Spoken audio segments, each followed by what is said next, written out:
የውጭ ዜጎች የማይንቀሳቀስ ንብረት ባለቤት እንዲሆኑ የሚፈቅደው ረቂቅ አዋጅ ለሕዝብ እንደራሴዎች ምክር ቤት ቀርቧል።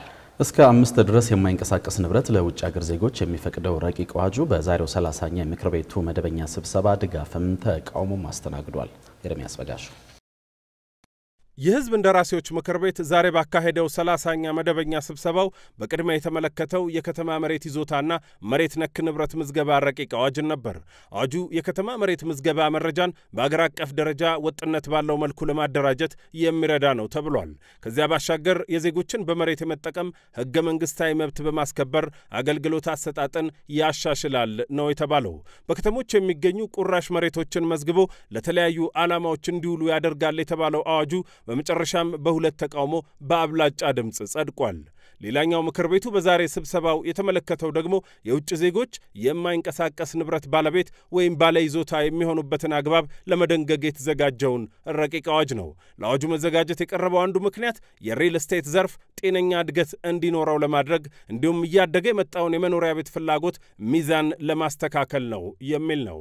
የዜጎችን የመሬት ይዞታ የማግኘትና የመጠቀም መብት በማያጣብብ መልኩ የውጭ ዜጎች በኢትዮጵያ የመኖሪያ ቤት ባለቤት የሚሆኑበት ወይም ለመኖሪያ ቤት ግንባታ የሚውል መሬት የሚያገኙበትን ህጋዊ አሰራር መዘርጋት የውጭ ዜጎችና ባለሀብቶች እምነት ኖሯቸው የውጭ ካፒታል በኢትዮጵያ ስራ ላይ እንዲውል ለማበረታታት አዎንታዊ ሀገራዊ ኢንቨስትመንት ምልከታ እንዲኖር ለማድረግ እና የኢንቨስትመንት ፍሰትን ለማሳለጥ የሚኖረው ሚና ከፍተኛ በመሆኑ ይህ የህግ ማዕቀፍ ተዘጋጅቷል። አሁን በስራ ላይ ባለው ህግ የውጭ ዜጎች የንብረት ባለቤት ወይም ባለይዞታነት የሚሸፈነው በኢንቨስትመንት ህግ ነው።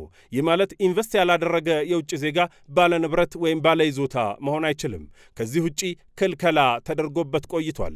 ይህ ረቂቅ አዋጅ እሱን የሚቀይር ነው። በረቂቅ አዋጁ ማብራሪያ ላይ የውጭ ዜጎች ይህን ህግ ተጠቅመው ከመጠን ያለፈ የመቆጣጠር እድል እንዳይኖራቸው $150,000 ዝቅተኛ የገንዘብ መጠን ገደብም ተቀምጧል።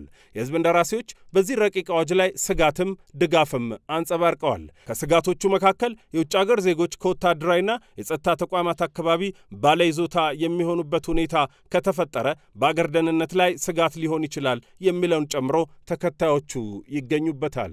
ደሃው ከዋና ከተሞች እየተነቀለ ወደ ዳር የሚገፋበትና መሃሉ ደግሞ ለውጭ ሀገር ኢንቨስተሮች እየተመቻቸ የሚሰጥበትን ሁኔታ እንዳይፈጥር ስጋት አለኝ። ሌላው ከውጭ ካፒታል ወደ ውጭ ሽሽትንም ሊያበረታታ ይችላል የሚል ስጋት አለኝ። ምክንያቱም አንድ ባለሀብት ይመጣል፣ ይገዛል፣ ትርፉን ወደ ሀገሩ ትራንስፈር ያደርጋል ማለት ነው። ቤት መግዛት መሸጥ ውስጥ መሰማራት ስለሚችል ማለት ነው፣ ስለሚፈቅድ። ህገ መንግስታችን አንቀጽ 40 መሬት የኢትዮጵያ ህዝቦች የጋራ ንብረት እንደሆነ እንደማይሸጥ እንደማይለወጥ ይደነግጋል።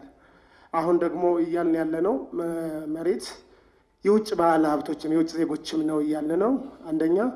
ሁለተኛ የጋራ ንብረት ሳይሆን የግለሰቦችም ነው እያለነው። ሶስተኛ ደግሞ መሸጥ መለወጥም እንደሚችል እየደነገገ ስለሆነ በእነዚህ ሶስት ሁኔታዎች ምክንያት ህገ መንግስታችን ጋር የሚጣረስ አዋጅ እያወጣን እንዳይሆን ሰጋለሁ። በረቂቅ አዋጁ ማብራሪያ ላይ አዋጁ ኢትዮጵያ ዛሬ ላይ የምትገኝበትን ነባራዊ የፖለቲካል ኢኮኖሚ ሁኔታ እንዲሁም ባለፉት ዓመታት በኢትዮጵያ የተጀመሩ ምጣኔ ሀብታዊ ማሻሻያዎችን መሰረት በማድረግ የተዘጋጀ እንደሆነ ተነግሯል። ከዚህ በተጨማሪ አዋጁ እንዲያሳካቸው ከሚጠበቁ ዓላማዎች መካከል የውጭ ሀገር ዜጎች በኢትዮጵያ ላይ አዎንታዊ ምልከታ እንዲኖራቸው ማድረግና የኢንቨስትመንት ፍሰትን መጨመር የሚሉ ይገኙበታል። የህዝብ እንደራሴዎች በድጋፍ ያንጸባረቋቸው ሐሳቦችም እነዚህን ያነሱ ነበሩ። አዋጁ አንድ የውጭ ሀገር ዜጎች እና ባለሀብቶች እምነት እንዲያገኙ ያደርጋል ማለት ነው። ንብረታቸውን ሀብታቸውን ወደዚህ ለማምጣት ይሄ ህግ መውጣቱ በጣም አስፈላጊ ነው። ሁለተኛው የኢንቨስትመንት ፍሰትን ደግሞ በጣም ያሳልጣል።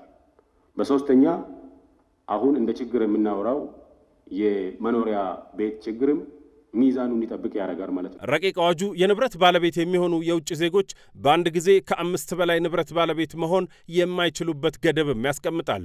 በቀጣይ በሚወጣ መመሪያም የዚህ መብት ተጠቃሚ መሆን የማይችሉ አገራት ዜጎችም ሊወሰን እንደሚችል ተቀምጧል። ከዚህ በተጨማሪም ከአገር ውስጥ የፋይናንስ ተቋም ገንዘብ መበደር ወይም ካፒታል ማሰባሰብም አይችሉም። ይህ ሐሳብ ግን በድጋሚ ሊታይ ይገባል ያሉ የምክር ቤት አባል ነበሩ።